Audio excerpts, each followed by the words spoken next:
discussing an alternative myth to the ceramic and fully automatic models of the universe. I'll call the dramatic myth. The idea that life as we experience it's a big act, and that behind this big act is the player. And the player, or the self, as it's called in Hindu philosophy, the Atman, is you. Only you are playing hide and seek, since that is the essential game that's going on. It's the game of games. It's the basis of all games, hide and seek. And so since you're playing hide and seek, you are deliberately, although you can't admit this, or won't admit it, you are deliberately forgetting who you really are, or what you really are,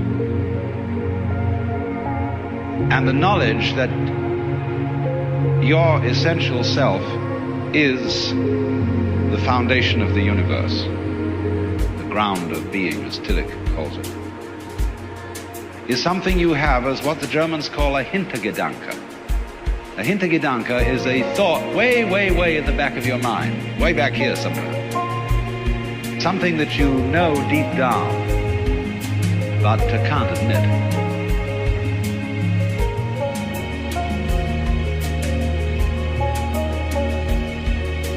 So, in a way then, in order to bring this to the front, in order to know that that is the case, you have to be kitted out of your game. You see, the problem is this. We identify in our experience a differentiation between what we do and what happens to us. We have a certain number of actions that we define as voluntary. We feel in control of those. And then over against that, there is all those things that are involuntary. But the dividing line between these two is very arbitrary. Because, for example, when you move your hand, you feel that you decide whether to open it or to close it. But then ask yourself, how do you decide? When you decide to open your hand, do you first decide to decide? You don't, do you? You just decide, and how do you do that? And if you don't know how you do it, is it voluntary or involuntary? Let's consider breathing. You can feel that you breathe deliberately. You can control your breath. But when you don't think about it, it goes on.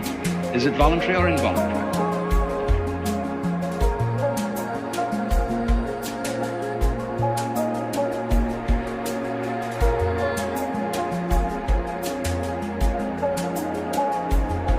So we come to have a very arbitrary definition of self.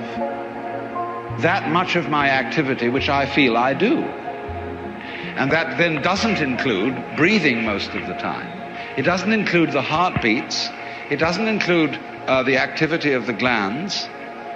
It doesn't include digestion. It doesn't include how you shape your bones, circulate your blood. Do you or do you not do these things? Now, if you get with yourself and you find out that you are all of yourself,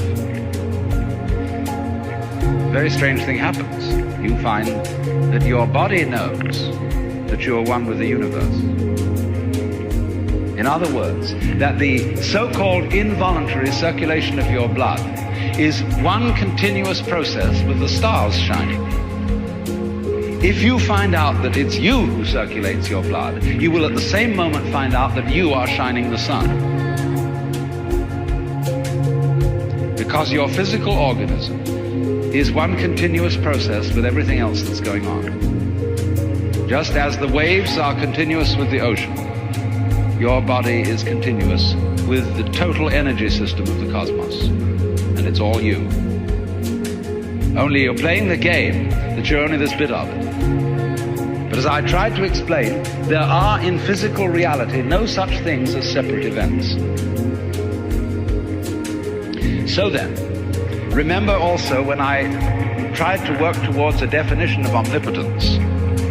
Omnipotence is not knowing how everything is done. It's just doing it. You don't have to translate it into language. Look, supposing when you got up in the morning, you had to switch your brain on.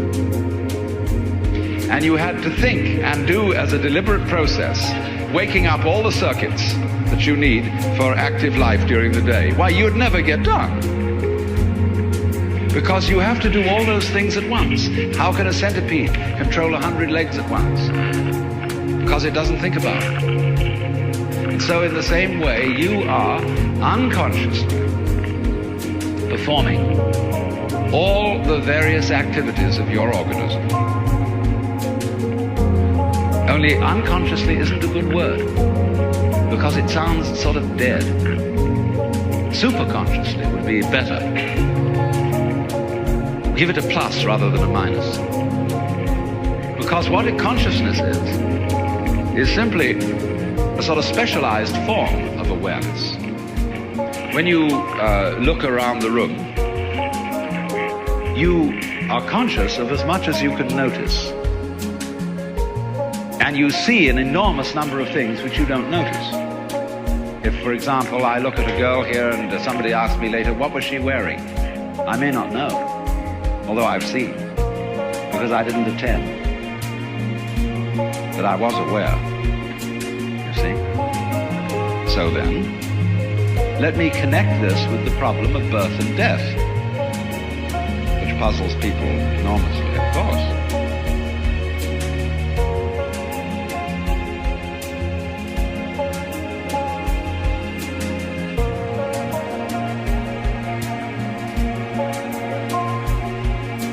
Because in order to understand what the self is, you have to remember that it doesn't need to remember anything.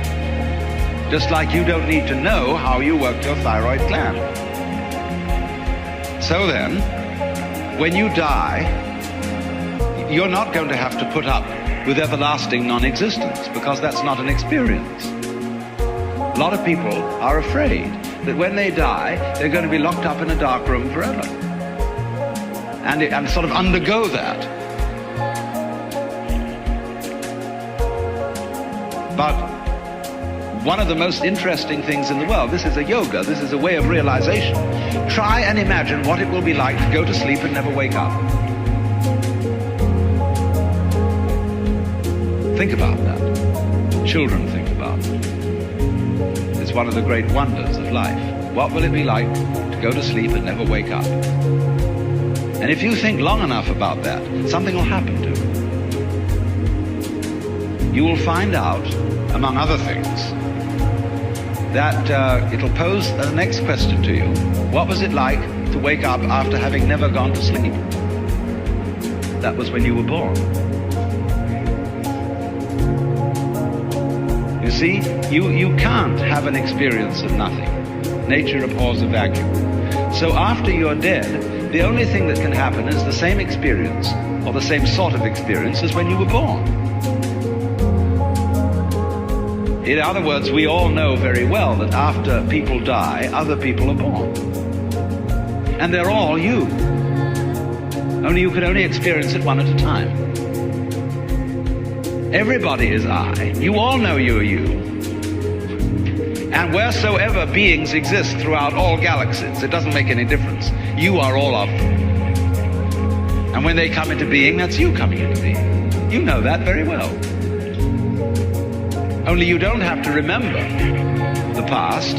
In the same way, you don't have to think about how you work your thyroid gland or whatever else it is in your organism. You don't have to know how to shine the sun. You just do it. Like you breathe. Doesn't it really astonish you that you are this fantastically complex thing? And that you're doing all of this and you never had any education in how to do it? You never learned, but you're this miracle?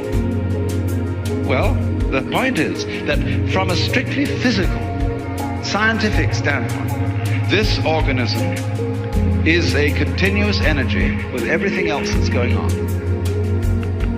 And if I am my foot, I am the sun.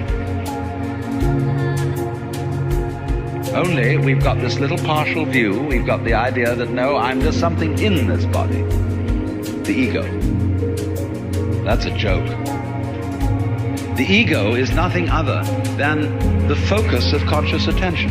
It's like a radar on a ship. The radar on a ship is a troubleshooter. Is there anything in the way? And conscious attention is a designed function of the brain to scan the environment, like a radar does, and note for any trouble-making changes. But if you identify yourself with your troubleshooter, then naturally you define yourself as being in a perpetual state of anxiety. And the moment we cease to identify with the ego and become aware that we are the whole organism, you realize that as the first thing how harmonious it all is. Because your organism is a miracle of harmony. All this thing functioning together. Even those corpuscles and creatures that are fighting each other in the bloodstream and eating each other up. If they weren't doing that, you wouldn't be healthy. So what is discord at one level of your being is harmony at a higher level. And you begin to realize that, and you begin to be aware too that the discords of your life and the discords of people's life, which are a fight at one level, at a higher level of the universe, are healthy and harmonious. And you suddenly realize that everything that you are and do is at that level as magnificent and as free of any blemish as the patterns in waves.